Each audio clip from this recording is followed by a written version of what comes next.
This is somewhat of a follow-up to my last video about my grandfather. And so my grandfather likely, had helped create Scientology. I mean, with the money.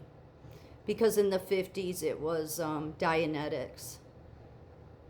But he was a total con artist. As I said, my grandmother, she truly had said that if the bartender would have taken her up on it, she would have paid to have him gone. Now, of course, Scientology today, they keep absolute records on even ancestors. I'm sure they have one on me. They're known for it. All this bullshit. Why they're even given,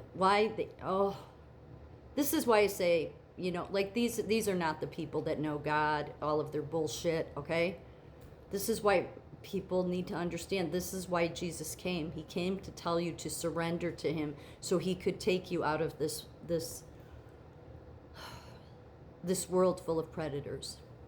And as you can see here, the story of Vance, my grandfather's name was Vance, not related to JD. And Perfection Micah proves that Hubbard wasn't just interested in spiritual people. He targeted the very men whose hands were on the levers of the Cold War and the space race.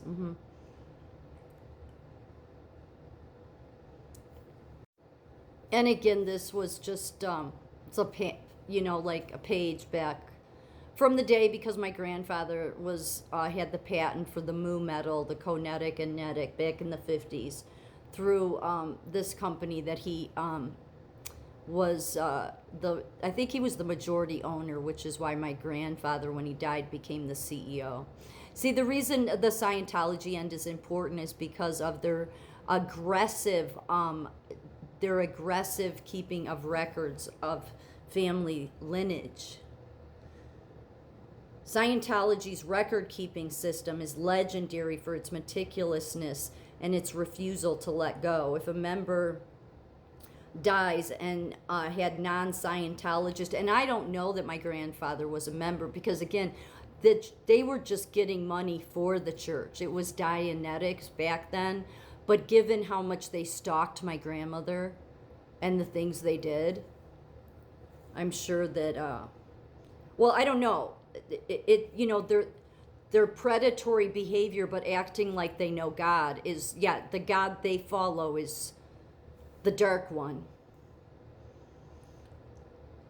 If a member dies and has non-Scientologist relatives, those family members were almost certainly tracked, categorized, and placed on specific lists. Yeah, and you may think that's no big deal, but they have so much influence. They do. Even in nursing with continuing education. See, I would be a primary target in every way. I call out Scientology, and I'm a psychiatric nurse. Do you know how much L. Ron Hubbard and Scientology hate psychiatric psychiatrists? Oh, they go after them. They've been known to go after psychiatrists. Just in general in their history, when really L. Ron Hubbard needed a psychiatrist. Oh, so from the 50s onward, Hubbard insisted on the creation of central files. Every person who had ever had contact with the organization, even if it was just to inquire about a book, had a folder. When a family member joined, they were required to fill out extensive life histories and successor forms. They had to list their parents, siblings, and children. Even if the family wasn't involved, they were entered into the system as raw meat, a term used by Hubbard for people not yet in Scientology or potential leads. What a jackass. I don't care, Scientology. The blood of Jesus covers me. Though I wouldn't be surprised if they've interfered with me. That's the reason I've had such a nightmare in nursing. Seriously, being tied to the Navy, and I mean, just if you've seen, anybody who's followed me would understand why I say that. Anyway, so family members wouldn't just be on a mailing list. They were assigned a status based on their reaction to the member's death. They were considered PTS, potential trouble sources. If the grieving family blamed Scientology for the death or tried to recover the deceased person's inheritance, they were flagged. Suppressive persons, if the family went to the press or a lawyer after the death, they were moved to the suppressive persons file. This meant they were officially fair game and subject to the stalking and harassing tactics that they are known to do. Scientology views death differently than most. Yeah, well, the Grim Reaper would. Because they believe in reincarnation, the thetan, leaving the body and picking up a new one, which thetan means spirit. They often viewed a member's death as a temporary setback. The organization often kept lists of deceased members' families to ensure they didn't interfere with the deceased's estate or donations.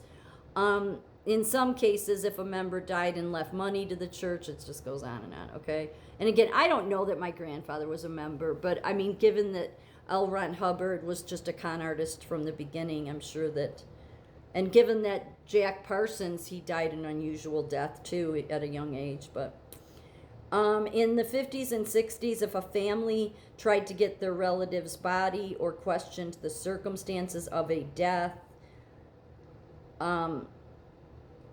they'd send private investigators. They just, everything that it says here is what they did to my grandmother. It's what they did to her. What a horrible church. I mean, to even call you a church is a disgrace in every way. They would send private investigators to interview the family's neighbors, claiming to be doing credit checks or insurance investigation. They'd write letters to family employers to discredit them. They'd place the family under surveillance. Because Scientology believes in the thetan, the spirit, will be back in a new body, they keep lists active for decades. They want to know exactly who the enemies of their former members are, in case those members ever try to interfere with their organization's operations.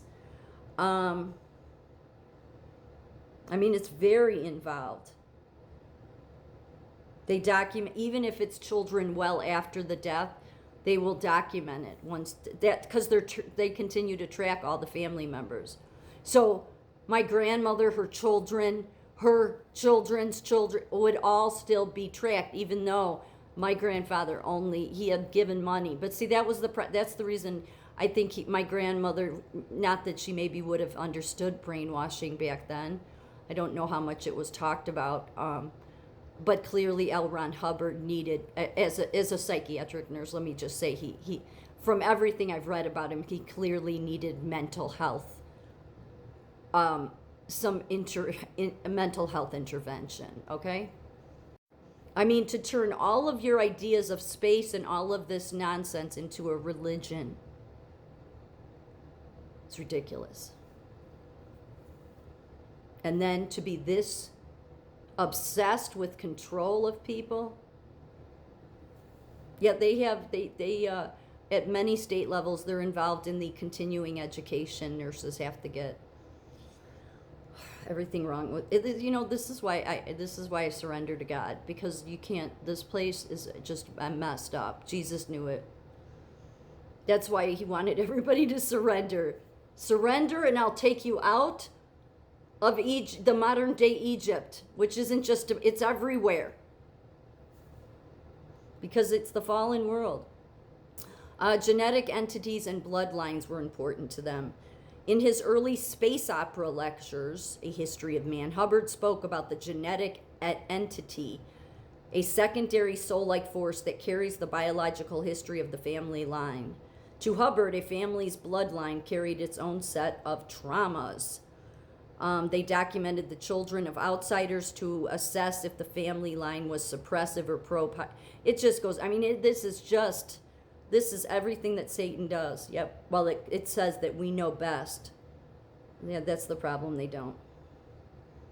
So, you know, very much like the CIA, you could say, except, you know, they've been like in 70s. There was Operation Snow White. It was discovered that the church had millions of pages of files on people who had no idea that they were being tracked. Children and grandchildren of former members. Great.